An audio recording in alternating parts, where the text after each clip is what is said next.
Welcome to the Culture Keepers, the podcast where culture and success collide. I'm your host, Lauren Beers, here with our Culture Keepers. In each episode, we'll explore the dynamic intersection of athletic excellence and culture within that program.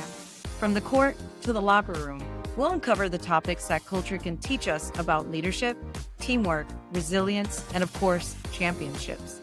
Whether you're a sports enthusiast, a business professional, or someone who loves winning, this podcast is for you. Join us as we dive into the strategies that drive success both on and off the field. And let's get started and create your culture.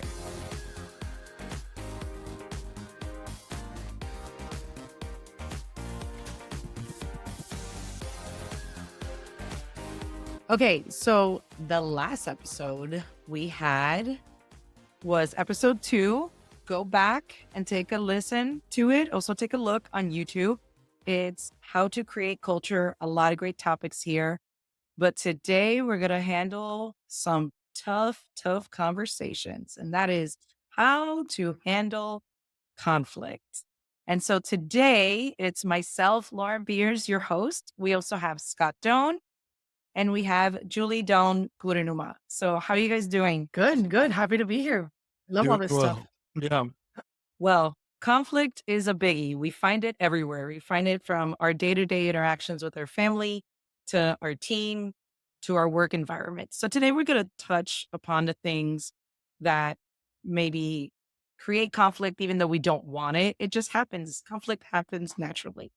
So the first thing we're going to talk about, which we briefly discussed in our past episodes, were our standards and non-negotiable. Sometimes not everyone is going to agree with them. And so how do we keep those non-negotiables or standards at the successful level that we need to in order to create the kind of program and culture we want? I kind of think in our situation in a coaching and we're coaching volleyball, but it could be anything, as any sport, any company.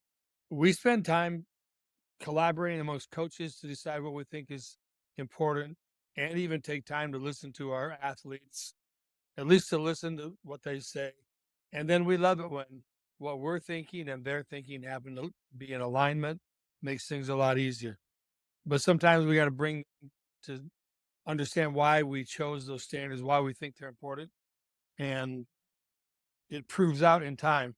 We can kind of predict the future. If you listen to this and follow this and do this, I'll tell you how it's going to turn out. And if you don't, I can tell you how that's going to turn out. So that's a big thing we do in our gym. Yeah, I think that in the beginning of your season, your year, whether it's business or sports and a team, the beginning of whatever the month, the year, you guys decide what your standards are, right? What are we going to deal with? What are we not going to deal with? We're all on the same page. And so I think that when somebody starts to disagree, right, everything is so good and strong in the beginning. And then as the year goes, maybe something popped up and there is a little strife, there is a little conflict amongst team members. And we're not going to ignore it. I think we're going to kind of face it head on, and not in an aggressive or negative way necessarily, but hey, I've noticed this doesn't really align with the behavior we're looking for. Are you okay? Is something going on that I should know about? And sometimes the answer is yes. We talk about it and then, maybe it gets resolved. A lot of times, maybe it doesn't even have to do with the sport. Maybe something is going on outside in the classroom with a family member. And so if you can, I don't know, connect with your team members and recognize the behavior is a little bit different, sometimes it really has nothing to do with this current situation. It's beyond what's going on. And so maybe, hey, how are we doing? You seem a little off. How can I help you? And then if the answer is no, I'm fine, which sometimes will happen, especially dealing with teenagers or people that they just don't want to talk about it because it's not your business. Then we'll kind of address like, all right, no problem. But then the behavior needs to change. And so if you don't want help or if it's not something you want to discuss, no worries, fix the behavior. And so I think we can't avoid the conflict. We're going to kind of face it head on. Because if you ignore it, it's not going to go away. It's just going to get bigger or show up somewhere later. And so some people look for conflict. Some people run away from it. Some people try to avoid it. I mean, everybody has different personalities, but I really, really believe that if you ignore it, it's just going to show up bigger and worse somewhere down the line, and maybe where it can't be fixed. It's too late. It's too deep, Yeah. And I like when I'm listening to podcasts or coaches talking, I really like when they give me solutions and not just have a conversation. So we probably do a couple things to create the communication that not many do in their gym. So when our volleyball players come into the gym at the beginning when they come in, we have whiteboards set up, and one of the whiteboards deals with their mental health. And we ask them questions like, what did you have for breakfast? What did you have for lunch? How much sleep did you get last night? And then a little category about how they're feeling. Are they tired? Are they ready to go?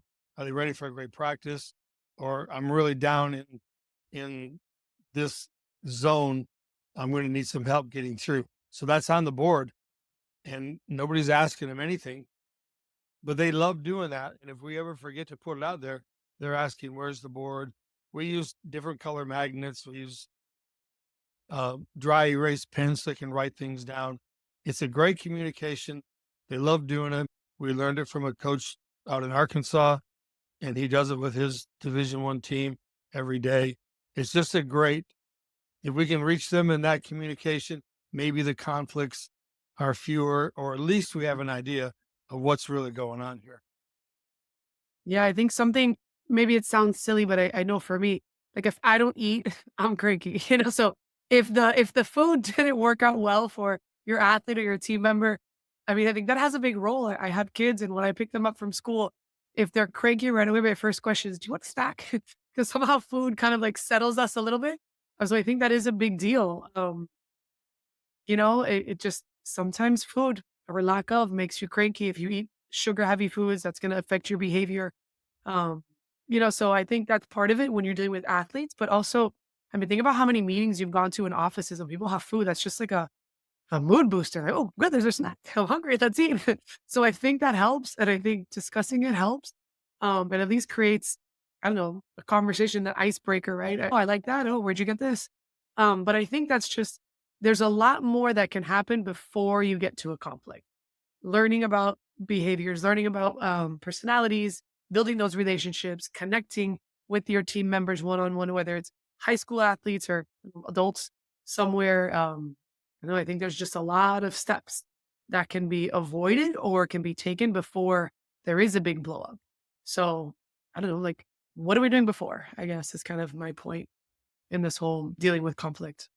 Yeah, having that temperature check-in is really good, because you don't know what went on during their day. They're in a classroom setting or maybe something's going on at home and, seeing abnormal behavior maybe create some conflict, and getting ahead of that can help prevent it a bit. Another good thing is keeping it all visible. I love that we discussed our whiteboards. And so not only can the coaches see, hey, so and so's attitude is like red today, she put it there, but her teammates can do it. And, that's the same thing with your employees. If it's visible and you obviously see something, checking in and just saying, like, are you okay? How's it going? I think that shows also that we care. And, people want to know you care. And when you care, I feel it's a little less conflict sometimes. So those are great Well, points. and I think also when you know somebody had a tough moment or a tough day, if they snap out or like lash out or snap at you, you don't really take it personally. Like, oh, something happened before. Like the behavior is not okay, but then maybe you feel less of an attack, or it's not personal. My teammate is going through something that's a little bit frustrating today, or maybe a really bad day, maybe something really bad happened. Um, but I just think that when you know that there's something else going on, it allows you to manage it better also. Not to excuse the behavior or let anybody mistreat anybody, but at least you know, all right, this has nothing to do with me. They're going through something and I can just move past it faster. Yeah, and I think they don't always necessarily want to talk about it, or maybe at the beginning of practice isn't the right time to Mhm. talk about it, but they like to be asked, and they like to be, at least somebody saw it, we're noticing it, and I think that helps them. And maybe, we also on the board, if somebody has multiple days where they're writing down, I'm really struggling, that is time for coach. It usually falls on Julie because she's the head coach. It's time to, like, let's go outside here. Let's talk a little bit. Like, what's going on? How can I help you? And if they're writing it day after day, then clearly they don't know how to handle it, or something is really bigger than they are. So, the conflicts, you're going to have, everybody has conflicts because we're dealing with people, Yeah. and we all have things we're facing, and we don't even know who who's beside us, what they're facing, but everybody has something. So we learn how to handle. We hope they'll listen to our years of experience, and here's maybe it's not as big as they think. They become a victim of their situation, and in reality, it's not necessarily that big. They just don't have the right perspective. So, talk about conflicts. There's all kinds of conflicts, but I think mental health is something that is really out there these days, and rightfully so. And I think that's where we start, and we can overcome a lot of issues by just having that out there. I agree. So here's another question.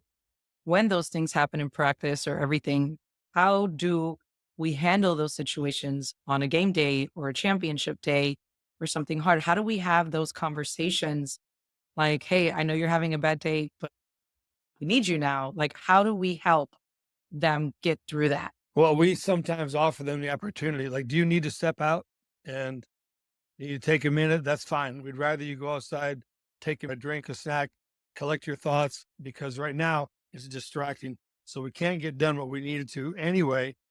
So instead of everybody stopping, we'll give you time, come back in when you're ready. I think that's pretty effective. And sometimes they do, and sometimes they'll go, no, I'm okay. I'm okay. And, it just, here's an opportunity. Then we're okay to just call them out a little bit to say, what's going on? Because this is killing our practice. And one way or another, we got to get this fixed. And so, not just ignoring it, then that's not going to go anywhere. But we do those two things, I think, quite often. Yeah, and I think also having constant conversation about appropriate responses for situations. Like we're not going to have this big reaction over an error. We're not going to have a big reaction over maybe something somebody said to me.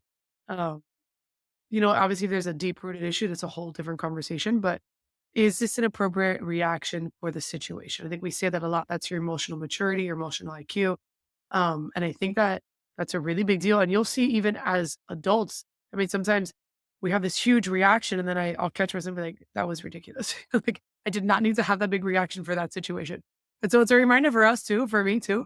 But I think talking about that, um, I don't even think it's exclusive to kids. I think that's, we've all been in situations where your boss or your spouse or a friend just kind of like freak out about something and you're thinking like that was nothing. That's whoa, not appropriate. But I think we can have some of those things. And if somebody, as an example, in the gym with an athlete, were crying because you missed a serve, like that's not appropriate. Or, oh wait, what exactly is the problem? Because this is not a crying situation. And so, yeah, do you need to step out? Do you need to take a moment? Because the way you're reacting, this is not appropriate for this setting. And speaking specifically about sports is what we've said a lot in the past, and we try to say like there should be zero reaction over an error. Like we know you didn't mess up on purpose. We know you didn't try to make an error. Nobody's blaming you for making an error. So just stop. Stop drawing attention to yourself. Like just kind of like an even keeled, composed, constant state. You know? And I think that really helps. And the more we talk about it, the more we give them tools to manage emotions, then some of those conflicts kind of go away. Then there's fewer invitations to leave practice, because we're recognizing, hey, I'm starting to lose my composure and it's gonna cause a big problem. So what is that tool to get myself back into like the neutral zone? Um, I just think that yeah, you're always gonna have conflicts, but I think if you're learning and teaching tool to manage yourself, then a lot of those conflicts kind of go away. And so I don't know, let's learn your people and teach them some tools to have. I definitely agree. And you spoke a little bit about also being on the same page, um, maybe with your peers or staff members and everything. So let's say conflict happens between staff members, between coaches. How do we prevent that or how do we address those issues if and when they happen? So what's the preventative? And then how are we going to address it? Yeah, I think that is, I'm not saying it's simple, but I think it's as simple as just having open communication, and we're on the same page, and here's an example in our volleyball season. We really talk throughout the day, all week long. What do we want to do in practice today? What do you guys think? What's going on? So when your coaches feel like they have a part in what's going on, and they're not just always being told, do this, do this, do this. And when can I say what I think? So I think it's communication. I think it's showing them some value, that we acknowledge their skill set too. And you're on this coaching staff because you're good at something or some things. So we want you to bring that into our gym. And I'm going to bring what I think I'm good at, and everybody do that. I think that helps a lot. And like, what would then be the conflict? We're talking, we're putting in our opinions, we're collaborating, and we're on the same page. So I think that is a real big deal. I definitely agree. And, I also feel that having relationships between your coaches or between your peers to be able to say and come up to, head coach and say, hey, I don't really feel this is working, and understanding how to communicate. Because sometimes it's not okay if an assistant coach or even a head coach is not feeling practice to like completely stop everything and make it, like a big thing. And to just maybe come over to coach, have a side conversation, be like, hey, listen, I don't really feel this drill, or I'm not feeling what we're doing. How can we make it better? What do you think? Asking questions. I think that is also really good, because there's been many situations for us that we're in a practice and, maybe I said, hey, let's try this. And Julie was like, yeah. And then we're looking at it and we're like, no, this is not working. And saying, hey, great suggestion. I love it. I don't think it's going to work for what we're trying to get here, but thank you for suggesting it. And even being open to even do it. I mean, that's amazing. So I feel like you said, the communication and everything, and, also being open to that feedback. I think that has a big thing to be open to feedback and to be saying, okay, I'm open to listening how to be better. So opening to feedback is a big deal. I think also the way that we deliver our message matters. And sometimes it's just quick and you're in the heat of the moment and it can come across a little harsh. But I think similar to like as you're preparing to call a timeout, you're thinking about what you're going to say, so the delivery is clean and crisp, and it's right to the point. And so if a conflict does arise among your coaches, the delivery really matters. And think about how you want to say it would be how you'd want to receive it, right? And so I'm not going to go to Lord, Lord, what are you doing? That's ridiculous. Like if somebody talked to me, I'd be like, well, screw you, I'm out of here. So I think just thinking about how your delivery is really matters. Just like we tell our athletes, sometimes we have these great leaders and their delivery is just harsh and nobody wants to hear it. And so we have to teach them, right? So let's change these words or make it about we, us. And so, a good way to say if you feel like something really is not going well in practice, like you were saying, Lauren, I think that this could be better. Or what if we tried this? Have you considered this? Or would you consider this option? Just like getting your point across pretty clean and clear without being aggressive. Um, I think that would also help kind of like avoid this big blow up. We can't be fighting in practice to coaches, of course not. I mean, none of that ever really happens in our gym, so I can only imagine what happens at other people's gyms. I don't know. I haven't really been in too many gyms. I just can't imagine that any of us sort of yell at each other. It's wild. But I would just say if that's something that your group has a hard time with, just be mindful of your delivery and the way you're giving the message, the way it's being received. Because we all know just because you say it one way doesn't mean it's being heard that same way. So just your delivery and your reception of it. Yeah, definitely. And I will not lie, Julie, during a game when we're thinking, hey, maybe this person, in my head, I'm all like, am I going to get a look? Let's see what happens. Because during a game, coaching during a game, it's really hard to be like rainbows and Mm. butterflies if you're wanting to, you know, it's a game. It's intense. There's a lot of things happening. And sometimes it's like, okay, take a step back and let me see if Julie says, hey, who do you think could do this? And I say a name and she'll give me a look. I'll be like, that look was not meant for me. That Right. look, That's just for your suggestion. Your suggestion deserved the look. yes, that was a look for my actual Right. Not suggestion. for you. And Nothing so personal. no, not at No. all. But that's also knowing your Right. coaches. Like, I think sometimes maybe we do it on purpose to get a look from you. We're like, what's going to be the look here? Let's say this name. What's going to fit?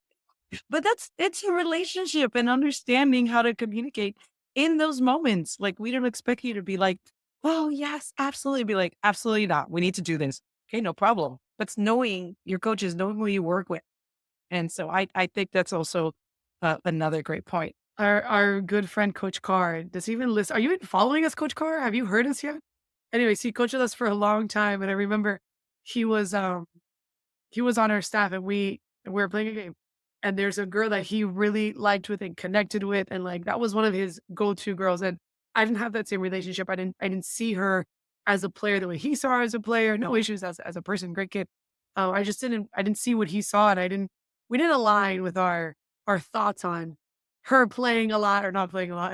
We're in the middle of a game, but I'm sure it was like a playoff or something pretty intense, and he suggested for her to go in, and every time he would, I'm like, "No, no, no, like, she is not the one." And so he made a suggestion. I remember turning and looking at him. This had been, like, over 10 years ago now. I was like, "If you want her in, you sub her in." And he just kinda sat back and was like and I think he actually subbed her in. I don't remember what happened after that. Well, maybe, I mean, he's the kind of person that Oh, would he would say, definitely "Oh, do that. you give me full range, I will take Yeah, full range, but you did this. Remember, you said this was yeah, yeah. okay." It's just So I think that's also, I feel us as a coaching staff, we just have been so open with each other, and we understand it always comes from a caring place yeah. that having sometimes having, we're not all yes men here. And I think that's what makes us great. Going on to our next topic. So I think sometimes what brings up conflict is not being on the same page, but not understanding or having the same systems or principles in every single level of that program. So, how do we communicate that, and how do we prevent conflict by kind of not like saying like this is it and that's it, kind of introducing, hey, these are what we believe and this is why. I think that's just again, it kinda goes back to maybe we're saying the same thing, like, just constant communication. When you have your core values in place, if your standards in place, they're posted on the board, like we said, they're posted in the locker room, posted on your notebooks. We're discussing them all the time. If somebody just kind of wavers off, it's very easy to go back to, hey, remember, we discussed this, we agreed on it. Here are the things. And then really like there's no feelings involved. Like we all talked about it, we all agreed. And so that just doesn't really align with what we're doing right now. Or if you think it's a good idea, then we're going to look for an opportunity to do it and implement it, even if it is, excuse me, a little bit off track today. Maybe we'll do it tomorrow, but I don't know. I really try never to say like, no, we're not doing it. That's a terrible idea. Like maybe it doesn't fit in today, but then I'm going to write in a practice plan Tuesday, Wednesday, something like that. When you're doing the same job and coaching over and over years and years, pretty soon you have it figured out what you need to do to be successful, to keep everybody on the same page. We know what really works and what doesn't work. And so that really is the culture Mhm. that really helps us to continue on. And so we don't have any kind of struggle like that where the first year coach or early on in their career, they haven't even figured that stuff out. They don't even know why it's important. And so we spend time talking about it, but we don't have to spend as much time as maybe others because we've done it for so long. So that's part of it, you know, just creating that kind of culture in our gym. If you walk into a lot of places, I think every year they have different coaches and the different teams, and they're all doing different things. And so it's like starting over every time, every time, every time. That's not where we're at. That's not our deal.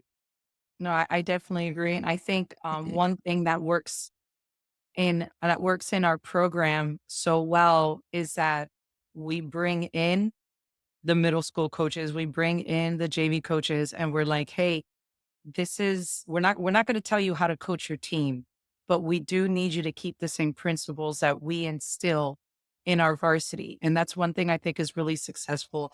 Um, you're not in there telling them exactly how to run practice. We're also visible in their practices. So I think that's also really good. And anyone that's new, we bring them into a varsity practice and we say, hey, this is what we do. Obviously, this is successful. We suggest you do the same. And so I think the difference is maybe JV practices want to be fun and silly and whatever, and that works for them and they win with them. It doesn't mean that the standards, as in like what we believe is most important for the game or anything like that, changes. So I also believe that incorporating them into what our success looks like and showing them how it works is also what helps us prevent any conflict from having it. Because what we do is successful, and saying we do this because this is non negotiable. Like one thing, we keep stats. That's how we're going to know who is the best. If you want to know who is the best, I will show you the numbers.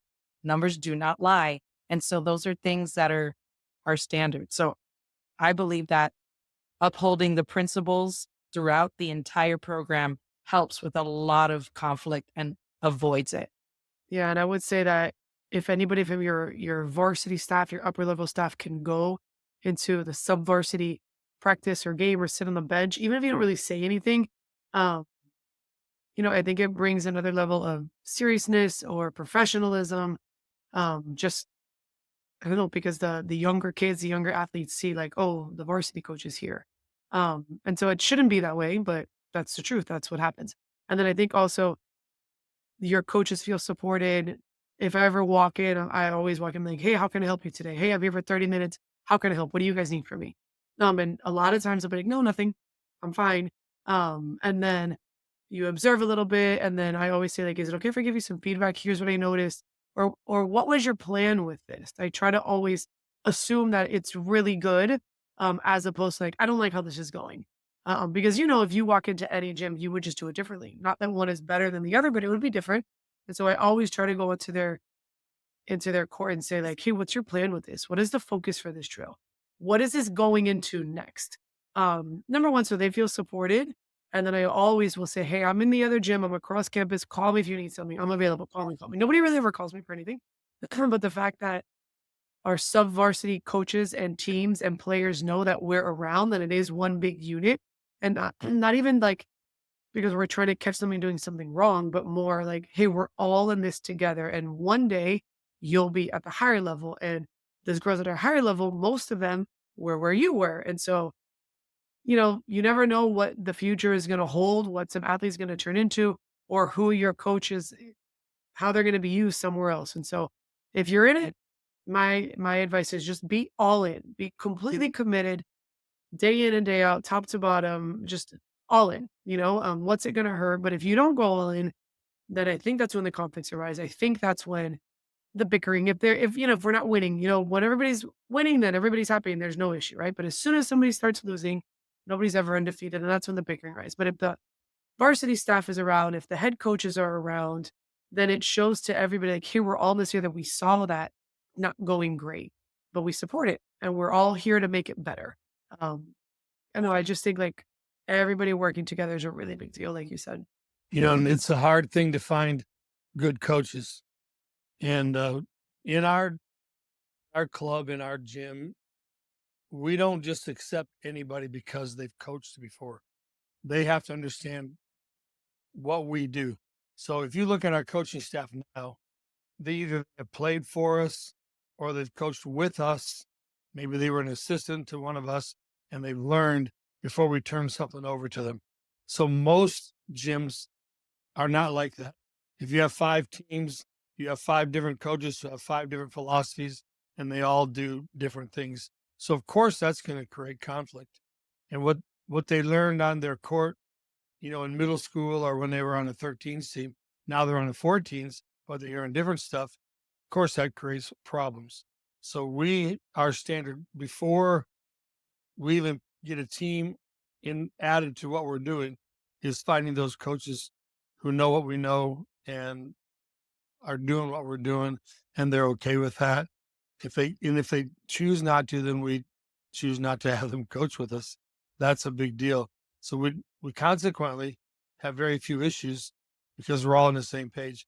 If you walk through our practices, and we've kind of said this already, but everybody's doing what everybody's doing. We're all doing the same thing, same terminology, same drills, same philosophy on what's important. We're all on the same page. So that helps. That really helps. And honestly, it's not an exaggeration to say We really don't have any parent problems or player problems, at least not currently. I mean, over the years, I guess a little's popped up. But we don't really have any issues because of how we've done that. And you got to have some system, but let's have the same system. Doesn't have to be our system, but it's all to be the same, or you're going to have confusion, and makes that brings up conflict. I would say sometimes you'll hear a lot of like other coaches from around say like, "Oh, we can't find coaches. It's hard." It is really hard, especially if you're out of high school or middle school. Um, I mean, who can be somewhere at 2:30, 3 o'clock unless you're on campus, right? It's really hard. And so I guess maybe let's talk about some advice of if you get who you get and you don't really have a choice on your coaching staff because they're in the building and they're on campus and the boss says, hire this person. This person is your coach. Um, then I guess maybe some suggestion on how to manage that is be involved, build a relationship with that coach. Even if you didn't choose them, they're still a person. They're there, they're going to help your program be better. And so connect with them, get communication going, ask to share practice plans, ask them to come to your practice, you go to their practice. Maybe you have to sacrifice some time a little bit. Um, Maybe you can figure out how to practice in the same gym, maybe not on the same court, but can you cut the gym in half so that they can see you, you can see them? Just kind of build that relationship and network with your other coaches. If you kind of just got thrown in, like, oh, here's your staff, good luck, go get them. Then you're going to have to maybe be all in and learn about them. Go grab lunch one day. I don't know, just what is your plan? Here's my plan. Do they align? And there's just some suggestions if you just kind of get thrown a staff that you weren't expecting or you didn't get to choose. That's really hard. We've sent them to the same clinics that we attended. I mean, when our when our club was bigger and we had a lot of teams, we would invest in those coaches and send them to go to the clinic so they get that grounding. And then when they come back, what we're saying and what they've heard now, you start connecting the dots. So we had to invest in creating some good coaches, and it's helped us. It's money that was well spent, I think, and helped them. And a lot of those coaches are still around. Some have moved on, but a lot of them are still around in one way or the other, part of what we're doing, and was well worth the investment. We've discussed a lot about, you know, what has worked for us. I want to talk a little bit of how we got there. So having a club tournament. And so I'm sitting there just watching another team and a parent storms down from the bleachers and points her finger to me and Julie. Why isn't my daughter playing? But Julie just sat there and went, okay, how can I help? And I just found that so greatly composed of you. And those were not the thoughts that were going through my head as this parent is reaming us out in front of everyone. But I feel moments like those help us get to the moments of where we are.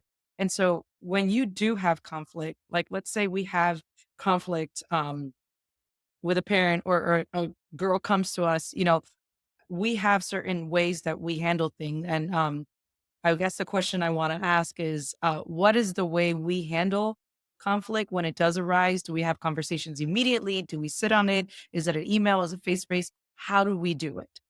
Well, we have a kind of now. I would say there's probably a difference, at least to some degree, between our club and our high school program. Some of the stuff is all the same, but what we would generally say if the conflicts arise, and there's all kinds of conflicts. So some are real bad and some are not. But we start with the conversation with player and the coaches. We always have at least two present, so nobody can misconstrue what was said and have a conversation. But we really believe in question-based leadership. So it's a session where we're asking them questions, trying to find out what brought you to this point. Why haven't you said anything? We encourage them it's your job to speak to the coach. We don't really want to hear from your parents. Unless they're the littlest ones in our club, different story.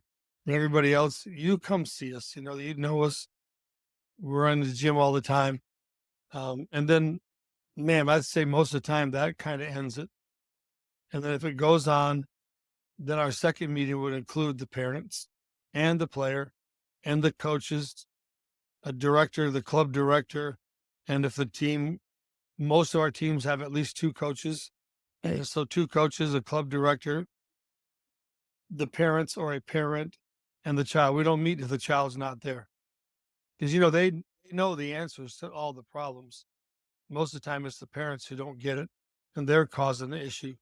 And so that's kind of our little procedure that we follow. But it works really well. And over the years, we've had very few that we've had to go any further. But if it came to them not buying into what we're doing and our standards, then we probably invite them to leave. Yeah, I would say we try to start the meeting or start the conversation looking for a resolution as opposed to being aggressive when you go in. And so I would say have some I don't know rules, I guess, in place of we're not going to address it right away. I know for me personally, if I'm angry, like I cannot talk to anybody. Nothing good will come out of my mouth. Maybe it'll be very honest, it'll be the truth, but it's probably not gonna be effective. So I would just say if you feel like you're very upset in the moment, just, hey, we're gonna talk about this tomorrow. And I would suggest never in a text message. If there can be a face to face, that's always better. Um, yeah, and then always maybe somebody else with you. Same kind of an idea. Like if it's me and Lauren, then I'm bringing somebody else so that it can never be, well, you said this or you said that. It's there's somebody out here that's kind of like a neutral party that can at least verify what happened. That's not emotionally connected to the situation. Um, and then I think we're always going into every meeting trying to solve the problem as opposed to get out of here kind of a thing. Unless it needs to be a get out of here kind of a thing, but that's a rare situation. And, like, just calm, calm, calm. Like, don't add to it. If they're yelling, just chill out? Well, we actually have written in our standards for our parents is a 24-hour rule. We're going to wait at least 24 hours before we have a conversation because Julie's right. Everybody needs to calm down, take a breath. Let's think it through. And maybe after 24 hours, it's not quite as big a problem as they thought it was in that moment. So we never have discussions when we're in tournaments or gone, out of town someplace playing. Never. We'll we'll take care of this when we get back, and whatever day of the week that is, then we'll meet usually before practice, and then we got to cut it off. You got 15 minutes, and we're done, and we're moving on. One way or the other, we're going to move on. So, we lay out specific details like that. No, I think that's great, and waiting on it is really good because I remember when I would get a text message or something, Julie say, "You don't have to answer that right away, or you don't have to answer that now. That can wait." And I was like, "Oh my god, it can wait. It can wait." Yeah, absolutely. So that was some really great advice and some great conversations that we have had throughout the years on handling conflict. Awesome. Well, and I think a good phrase is, "Your emergency is not necessarily my emergency." Unless it obviously is an emergency, call the police. But typically it's not. It's an emotionally heavy situation for one party, but it doesn't really mean that that's reality, exactly what's happening? And so, yeah, your emergency is not my emergency, unless, of course, it is an emergency, but in most cases, it's not. And so, can it wait till tomorrow? Can we calm down? And a lot of times, I think you can just say, I want to give you my full attention, but I can't give it to you now. So, let's talk about this tomorrow. And that's a good way to, uh, I think, let them be heard and let them know you're not blowing it off and ignoring it. And just, hey, right now, I can't give you my full attention. Tomorrow at this time, I'd have 15 minutes. It's all for you. So it's very direct. It's very a start and an end point. And then it'll give you time to digest and prepare for whatever the conversation is. And then maybe it's going to give the other party time to settle down a little bit and get their thoughts and emotions in order. But yeah, I would just say let's dissolve the situation and try to come up with a solution instead of throwing fire to it. So now we're going to move on to our episode quote. Our episode quote comes from Kirsten Bernthal Booth, who is a three-time National Coach of the Year. She is a AVCA president. Um, she's a head volleyball coach at Creighton University Blue Jays, who they were, I believe, in the top six, if not Final Four. I believe they did make it to the Final Four.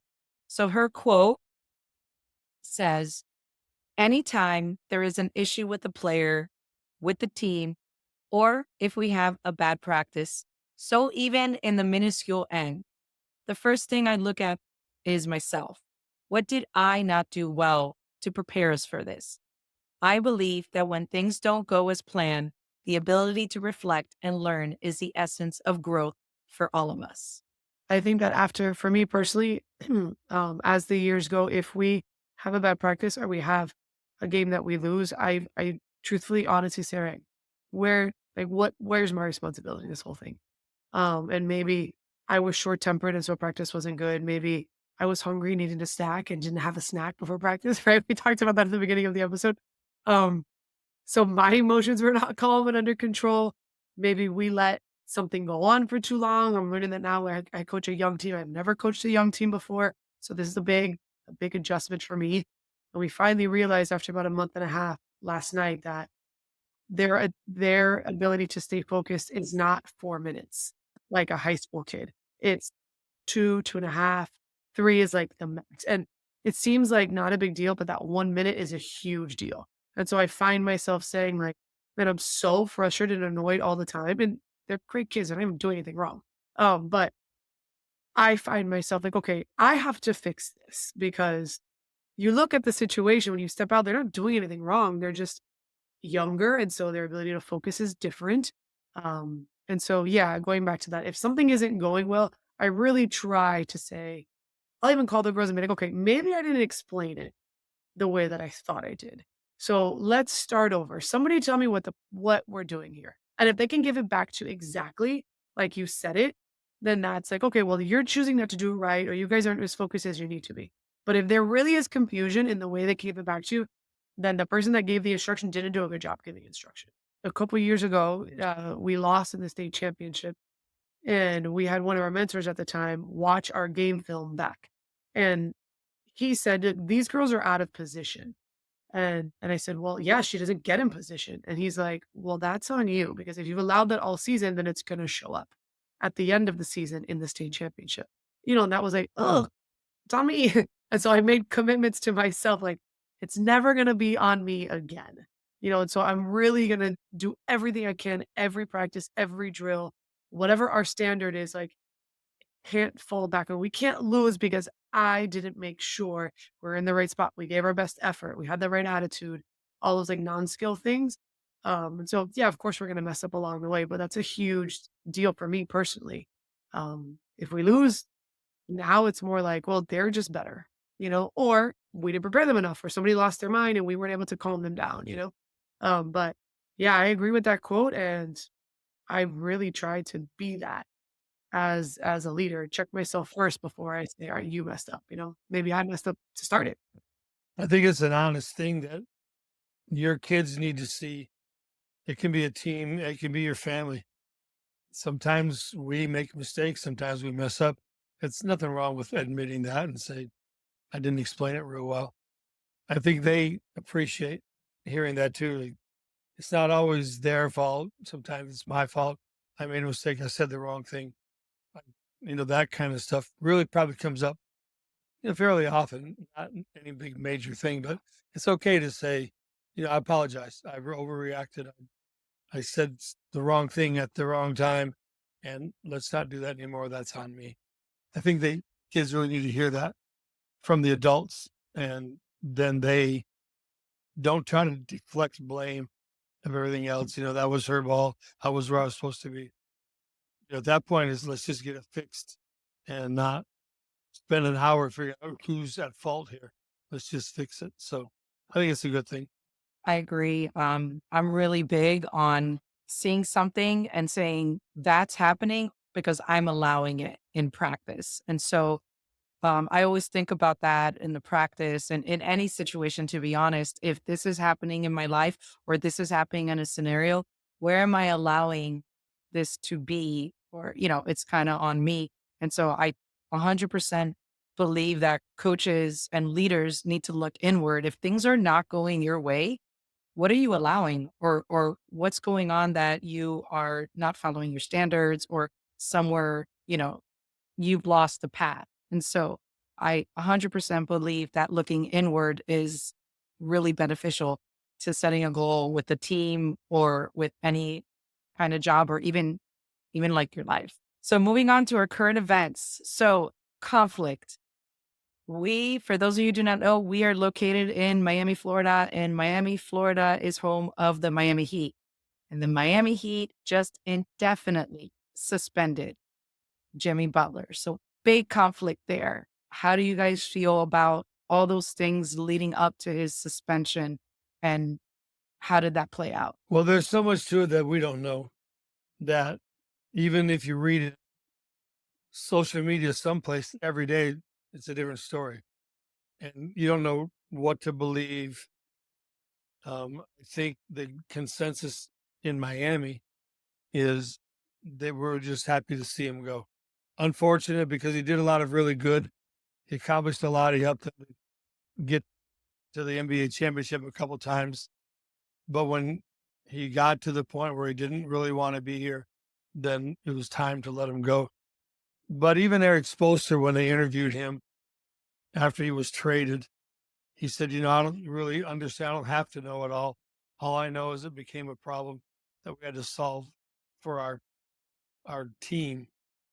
And the solution meant it's time for him to move on, and let's send him elsewhere, and we'll get some other players in return. So if Eric, I'm sure he obviously knows a lot more than any of us, but he was even saying, I don't know if I understand everything. All I know is it became a problem and it was time to move on. So we'll probably never know everything that took place. Yeah, I would say that it takes. I mean, obviously, this is professional. There's a whole other scenario than anything that we would probably ever have to deal with. But like, nobody can be bigger than your team. And if somebody really is behaving like, I don't want to be here, then go. Because how is that? How is that helping anybody around you? And then it becomes a big distraction. So yeah, I mean, I don't know. I kind of feel that way. Like, I think the Miami Heat staff for many years has done such a great job. And if I'm just going to blindly trust that they're doing whatever they think is best for their organization.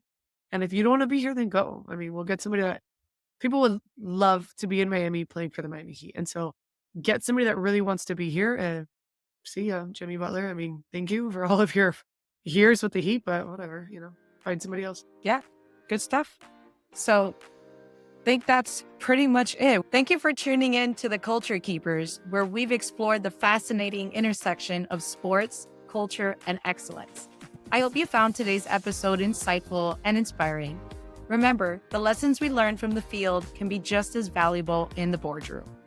Do you have a question and want our Culture Keepers to answer? Please email us at culturekeepers001@gmail.com. If you've enjoyed this episode, please subscribe, leave a review, and share it with your friends and colleagues. Also, don't forget to follow our YouTube and Instagram accounts, and stay tuned for our next episodes about the culture and the teams who keep them.